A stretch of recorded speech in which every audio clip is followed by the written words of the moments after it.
पण बनवणार आहोत। अगदी बाहेर मिळते तशीच कुरकुरीत मुरमुरे, बारीक शेव आणि त्याचबरोबर पडलेली तिखट, गोड, आंबट चटण्यांची जादू हे सर्व एकत्र येतं तेव्हा बनते खात चटपटीत ओली भेळ। चला तर मग रेसिपीला सुरुवात करूया। चिंच गुळाची चटणी करण्यासाठी छोटी वाटी गूळ आणि 1 छोटी वाटी चिंच। आता हे सुरुवातीला यामध्ये पाणी टाकून हे चिंच आणि गूळ छान शिजवून घेऊ। धने पावडर टाकूया, प्रमाणात जिरा पावडर, काळं मीठ, चाट मसाला आणि थोडं चवीनुसार मीठ। आता हे सगळं एकत्र करून घ्यायचं।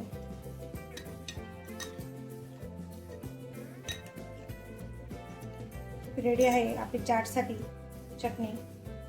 बनवण्यासाठी सर्वात प्रथम साहित्य पाहूया। 3 वाटी मुरमुरे घेतलेले आहेत, 1 वाटी फरसाण घेतलेला आहे, अर्धी वाटी बारीक शेव घेतलेली आहे, 1 बारीक कट केलेला टोमॅटो घेतलेला आहे, वाटीभर कोथिंबीर घ्यायची आहे, बारीक कट केलेला कांदा, चवीसाठी मीठ, ठेच्यासाठी 2 हिरव्या मिरच्या आणि 1 लसणाची पाकळी। लसणाची पाकळी ऑप्शनल आहे। आणि 1 लिंबू घ्यायचा आहे, लिंबू लागेल तसं टाकायचं आहे, पूर्ण 1 टाकायचा नाही। आणि चिंच गुळाची चटणी घेतलेली आहे। सर्वात आधी खलबत्त्यामध्ये हे 2 हिरव्या मिरच्या आणि 1 लसणाची पाकळी टाकून घ्यायचं आहे। त्यामध्ये थोडं चवीसाठी मीठ टाकायचं आहे। त्यानंतर खलबत्त्याच्या साहाय्याने याचा ठेचा बनवून घ्यायचा। असा बारीक ठेचा बनवून घ्यायचा। सुरुवातीला पातेलं घ्यायचं, शक्यतो पातेलंच घ्यायचं भेळसाठी, कारण मिक्स छान करता येतं पातेल्यामध्ये। आता हे मुरमुरे घ्यायचे पूर्ण। आता यामध्ये हा ठेचा घ्यायचा। हे असं जे सिक्रेट जिन्नस आहे, त्यामुळे भेळला फारच छान चव येते। आणि थोडं चवीसाठी मीठ घ्यायचं, थोड्याच प्रमाणात मीठ टाकायचं आणि हे छान मिक्स करून घ्यायचं। ठेचा पूर्णपणे सगळा छान एक मुरमुऱ्याला लागला पाहिजे असं छान मिक्स करून घ्यायचं। हा ठेचा आता पूर्णपणे सगळ्या मुरमुऱ्यांना लागलेला आहे, हे पाहू शकता। शक्यतो हा गोलच चम्मच घ्यायचा। हे पहा, मुरमुऱ्यांना असं वरच्या साईडने एकत्र करायचं। त्यामुळे हे ज्या जिन्नस आहे, समजा ठेचा असेल किंवा चटणी वापरत असाल, ते छान मिक्स होतं यामध्ये।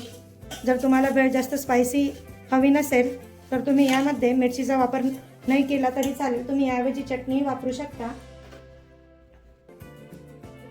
आता यामध्ये बघा बारीक कट केलेला कांदा टाकूया।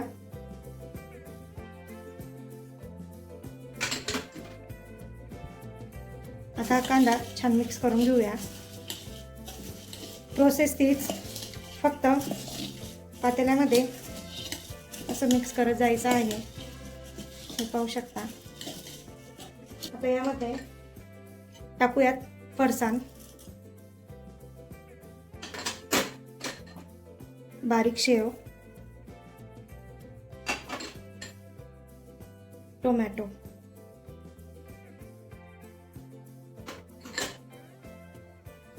आता यालाही तसंच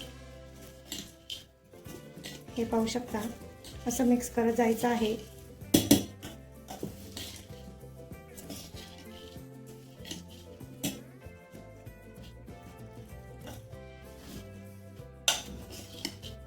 आता टाकायचे आहे कोथिंबीर,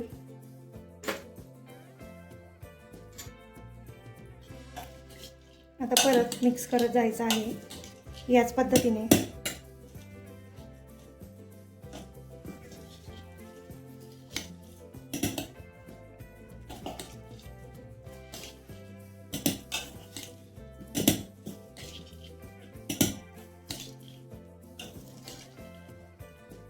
आता हे छान मिक्स झालेलं आहे। आता यामध्ये टाकूया थोडा लिंबाचा रस, जी सुकी भेळमध्ये असतं ना त्याचप्रमाणे। आता हे पहा, याला मिक्स करून आपली सुकी भेळ ही रेडी आहे। पण आपल्याला पाहिजे आहे ती ओली भेळ।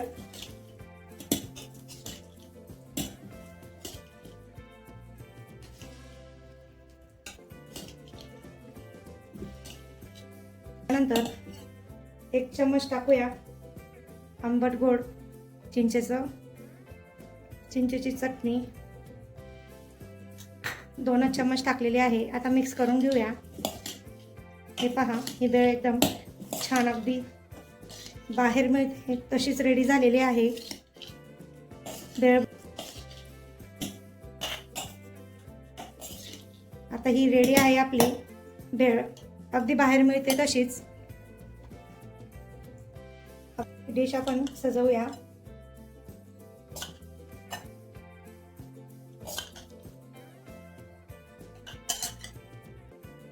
आता हे पहा, डिशमध्ये आपण टाकलेलं आहे भेळ. आता ह्या भेळेला वरून परत टाकायचं आहे जाड फरसाण थोडं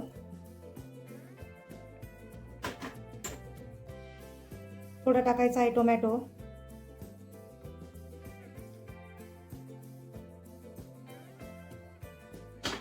थोडा टाकायचा आहे कांदा.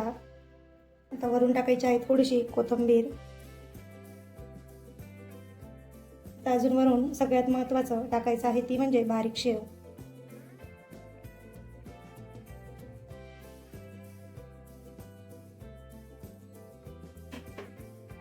आणि यात सुरुवातीला सगळ्यात महत्त्वाचं ते टाकायचं आहे म्हणून थोड्या प्रमाणात चिंच गुळाची चटणी.